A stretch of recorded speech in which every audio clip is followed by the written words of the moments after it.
No pretendo que creas esta historia tan violenta como simple. Estaría demente si ese fuera mi propósito. En un suceso en el que mis sentidos rechazaron como evidencia. No obstante, no soy un demente, tampoco estoy soñando. Sin embargo, mañana moriré y hoy quiero atenuar el peso de mi alma. Mi meta inmediata es enseñar al mundo de manera sencilla, sucinta y sin comentarios, solo una serie de sucesos domésticos. La consecuencia de estos acontecimientos me ha horrorizado, me ha atormentado, me ha destruido. No obstante, no intentaré explicarlos, pues para mí solo significaron horror. Para muchos parecerán menos terribles que extravagantes. Quizá de ahora en adelante algún intelecto podría reducir mis fantasías a un lugar común, algún intelecto más calmado, más lógico y mucho menos excitable que el mío, que advertirá en los sucesos que explico con terror, nada más que un proceso natural de causas y efectos. Desde que era niño fui muy dócil y generoso. Mi corazón era tan sensible que en varias ocasiones mis compañeros se burlaron de mí. Como me agradaban mucho los animales, mis padres me regalaron varios, con los que pasaba la mayor parte del tiempo, y lo que más me colmaba de felicidad era darles de comer y acariciarlos. Este especial rasgo de mi personalidad aumentó con los años, y en mi edad adulta hallé así una de las principales fuentes de placer. Me matrimonié a temprana edad y tuve la fortuna de que mi esposa compartiera mis aficiones.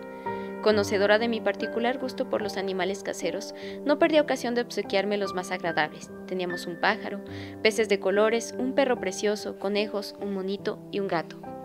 Este último era enorme y de gran hermosura, totalmente negro y astuto hasta extremos extraordinarios. Cuando comentaba acerca de su inteligencia, mi esposa, que era muy supersticiosa, mencionaba constantemente la antigua creencia popular que aseguraba que todos los gatos negros son brujas encubiertas. Es verdad que mi esposa no lo decía en serio, y únicamente lo cito porque me viene a la memoria. Pluto, ese nombre le asignamos al gato. Era mi mascota favorita y mi mejor compañero de juegos. Únicamente yo le daba de comer, y me seguía por toda la casa. Hasta no podía evitar que me siguiera por las calles. Nuestra amistad duró varios años, durante los cuales mi carácter, por acción del demonio me avergüenza confesarlo, tuvo un radical cambio negativo. Cada día me mostraba más malhumorado, más irritable, más grosero. Empezó a hacer un lenguaje vulgar e inadecuado para dirigirme a mi mujer. Me atreví incluso a maltratarla. Lógicamente, mis mascotas también notaron esta variación en mi actitud. No solo los desatendía, sino que los maltrataba. No obstante, con Pluto tuve el justo control para no maltratarlo, aunque no tenía ninguna compasión en maltratar a los conejos, al mono, incluso al perro, cuando se me acercaban por accidente o por afecto. Pero la enfermedad crecía dentro de mí. ¿Qué enfermedad es comparable al alcohol? Y finalmente hasta Pluto, que ya estaba aventajado y se mostraba un poco irritable, empezó a sufrir mi mal humor. Cierta noche, cuando regresé alcoholizado a mi hogar, luego de uno de mis paseos por la ciudad, tuve la sensación de que el gato me rehuía. Lo cogí y, amedrentado por mi violencia, me mordió en la mano. Enseguida se apoderó de mí la furia de un demonio. Ya no me reconocía. Mi alma pareció, de repente, alejarse de mi cuerpo y una violencia demoníaca alimentada por la ginebra hizo vibrar todas las fibras de mi cuerpo. Extraje del bolsillo una navaja y, agarrando al gato por el cuello, le estirpé un ojo. Me da vergüenza. Me abrazo, me estremezco al describir esta pavorosa brutalidad. A la mañana siguiente, luego de que mediante el sueño alejé la furia de la noche anterior, sufrí un sentimiento medio de terror, medio de arrepentimiento, por la atrocidad que había cometido, pero era, no hay duda, un sentimiento débil y equívoco, y mi alma no se vio afectada. Otra vez me sumergí en los excesos e intenté ahogar en vino todo el recuerdo de lo ocurrido. Entretanto, el gato se restablecía lentamente. Es cierto que la órbita del ojo estirpado tenía una apariencia horripilante, sin embargo, daba la sensación de que ya no le dolía. Andaba por la casa como siempre, pero como era de esperarse, huía de mí aterrado cuando me aproximaba. Como aún conservaba algo de mi noble corazón, al principio me sentí triste por el rechazo de una criatura que tanto me había amado. Pero ese sentimiento pronto dio paso a la irritación, y luego sobrevino para provocar mi caída final el espíritu de la perversidad. La filosofía no puede precisar esa sensación. No obstante, no tengo la seguridad de que mi alma exista como que la perversidad es uno de los impulsos primitivos del corazón humano, un impulso de las indivisibles facultades primarias o sentimientos que guían el carácter del hombre. Fue este afán misterioso del alma de ultrajarse a ella misma, de causar violencia a su propia naturaleza, al hacer el mal por el mal mismo, lo que me llegó a proseguir y finalmente concluir el daño que había impuesto al inocente animal. Una mañana, con sangre fría, coloqué una cuerda por su pescuezo y lo colgué de un árbol. Lo colgué con lágrimas en mis ojos y con el más amargo de los remordimientos en el alma. Lo colgué porque sabía que al hacerlo estaba cometiendo un pecado mortal que comprometía mi alma inmortal, si fuera posible, aún más allá del alcance de la infinita misericordia del Dios más misericordioso y más terrible. Una noche después de este pavoroso suceso, el grito de ¡fuego! Me despertó. Las cortinas de mi cama habían sido abrasadas por la lumbre. Todo mi hogar estaba ardiendo. Con enorme dificultad, mi mujer, un sirviente y yo huimos del siniestro. La destrucción fue total. Toda mi riqueza terrenal se consumió, y desde entonces me resigné a la desesperación. No quiero caer en la debilidad de establecer una sensación de causa y efecto entre el desastre y la atrocidad. Sin embargo, estoy precisando una serie de sucesos y no quiero que falte ningún eslabón. A la mañana siguiente del incendio fue a visitar las runas. Todos los muros se derrumbaron, a excepción de la pared interior, no muy ancha, que se encontraba en medio de la casa y contra la cual se hallaba el cabecero de mi cama. Alrededor de esta pared se concentraron varias personas que con particular atención revisaron una parte del muro. Las palabras extraño, singular y otras semejantes me llamaron la atención. Me acerqué y vi como tallada debajo del relieve sobre la blanca superficie la figura de un enorme gato. La claridad de la silueta era extraordinaria, presentaba una soga en torno del cuello del animal. Cuando lo vi me invadió una descomunal asombro y horror. Sin embargo, logré reflexionar. Recordaba que el gato había sido ahorcado en un jardín adyacente a la casa. Ante la alarma del incendio, el jardín había sido invadido de inmediato por una multitud y alguien debió haber cortado la soga y arrojado al gato en mi dormitorio por una ventana abierta. Quizá esto habría ocurrido para que me despertara del sueño.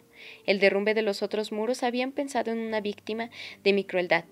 Por su parte, el material de esa pared recién colocada, las llamas y el amoníaco del cadáver habían producido la imagen tal cual acababa de ver.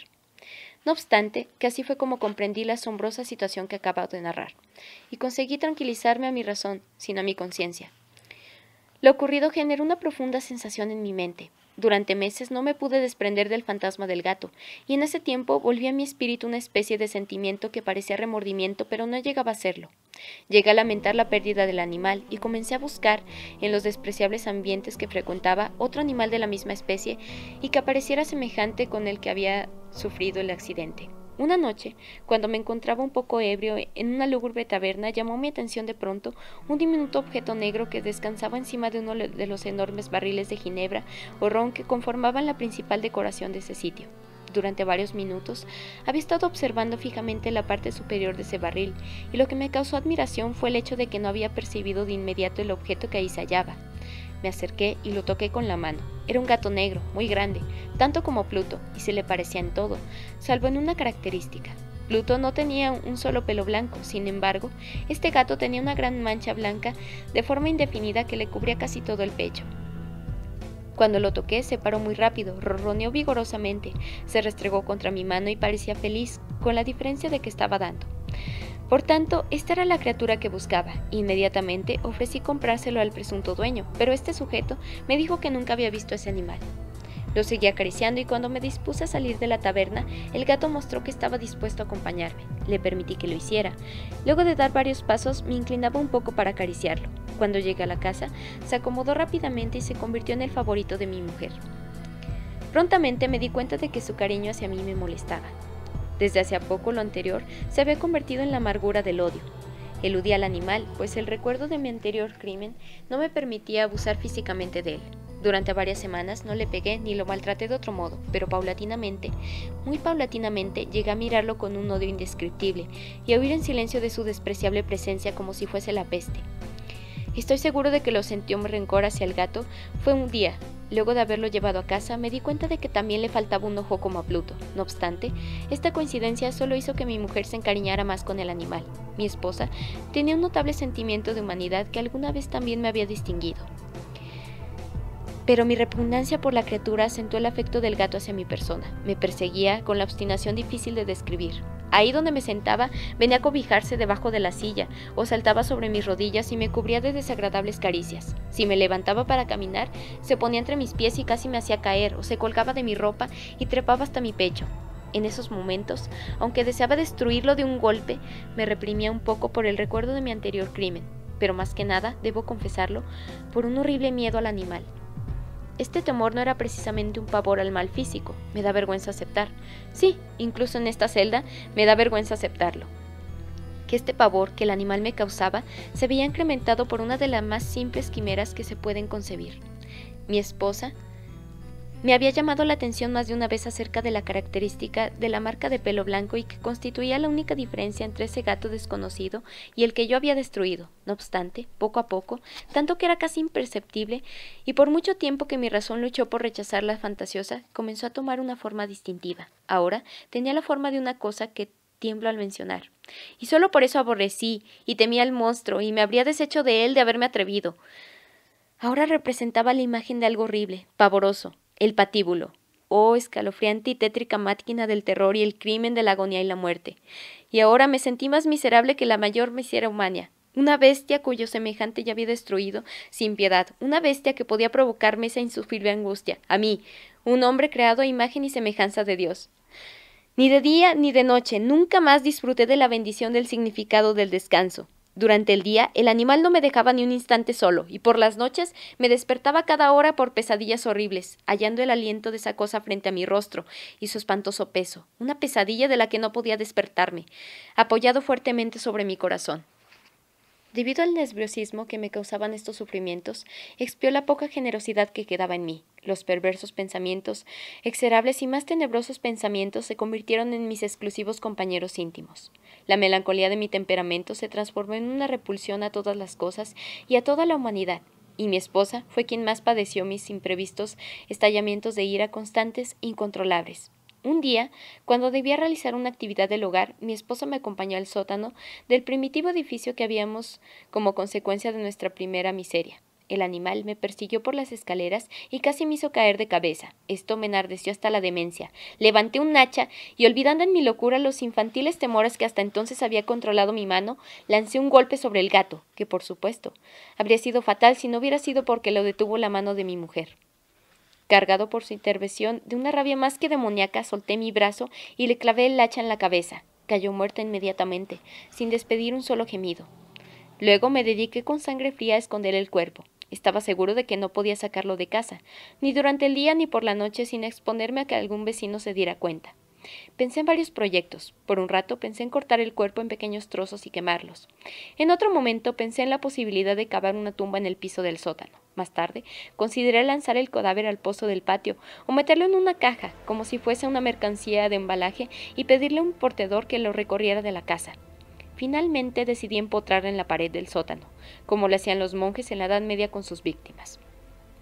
Uno de los muros del sótano se ajustaba totalmente a mis necesidades, pues había sido construido con materiales poco firmes y recubierto recientemente con un yeso de ínfima calidad que, húmeda al ambiente, no se había permitido endurecer. Además, otro de estos muros era un saliente producido por una falsa chimenea y hogar, que había sido rellenado para asemejarse al resto del sótano. Tenía la certeza de que podría remover los ladrillos de esa pared, empotrar el cadáver y reconstruir el muro como antes, de tal manera que nadie pudiera descubrir algo extraño. Estas suposiciones eran apropiadas. Con una palanca retiré los ladrillos y empotré el cadáver en la pared. Lo sostuve en esa postura, mientras, sin dificultades, reconstruí toda la estructura hasta lograr la apariencia inicial. Con arena y cal, preparé cuidadosamente el eludio como el anterior, con el que cubrí los ladrillos. El muro no mostraba el menor indicio de haber sido modificado. Miré a mi alrededor con aire victorioso y me dije, por lo menos en esto mi trabajo no ha sido en vano. Mi próxima tarea era encontrar ese gato, que había generado tanta desdicha, ya que me estaba decidido a matarlo. Si lo hubiera hallado en ese instante no habría cabido ninguna duda de su destino, pero parecía que el maullero animal se había alarmado con la violencia de mi anterior furia y se negaba a presentarse ante mí con ese estado de ánimo. No es posible describir o imaginar el profundo y maravilloso alivio que me producía la ausencia de la detestable criatura. No apareció durante la noche, así que por una noche, por lo menos, desde su llegada a la casa, dormí profunda y tranquilamente, pese al homicidio que había cometido. La culpa del siniestro no me perturbó mucho. Me hicieron algunas preguntas, pero pude contestarlas con facilidad. Hasta me puse en marcha en una búsqueda. Sin embargo, lógicamente no se descubrió nada, y sentía que mi felicidad futura estaba asegurada. Al cuarto día del homicidio, repentinamente ingresaron al edificio varios elementos policíacos que realizaron otra vez una rigurosa inspección. No obstante, convencido de la seguridad del lugar que había elegido para ocultar el cadáver, no me sentí nervioso. Los oficiales me pidieron que los acompañara en la búsqueda. Revisaron todos los rincones de la casa. Por fin, por tercera o cuarta ocasión, inspeccionaron el sótano. Lo seguí sin que me temblara un solo músculo. Mi corazón latía con calma, como el de quien duerme en su inocencia. Caminé de una esquina a otra del sótano, crucé mis brazos y proseguí caminando serenamente de un lado a otro. Los policías estaban totalmente satisfechos y se preparaban para retirarse. Mi corazón estaba tan alegre que no podía reprimirlo.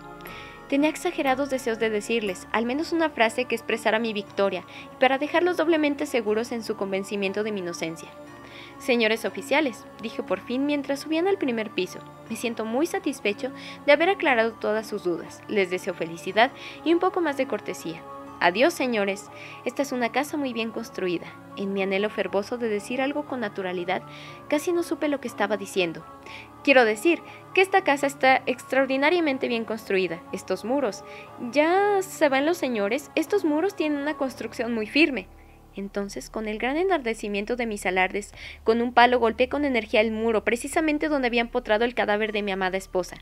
Pero Dios me proteja y me libre de las garras del demonio. Luego de que cesó el eco de mis golpes en silencio, una voz me respondió desde la tumba, un llanto, al principio entrecortado, como el lamento de un niño, después un grito prolongado, enérgico y constante, totalmente inhumano, un aullido, un quejido, medio de horror y medio de victoria, como el que podría haber emanado de un infierno, conjuntamente a las gargantas de los malditos de su agonía y de los demonios que exaltan a la maldición.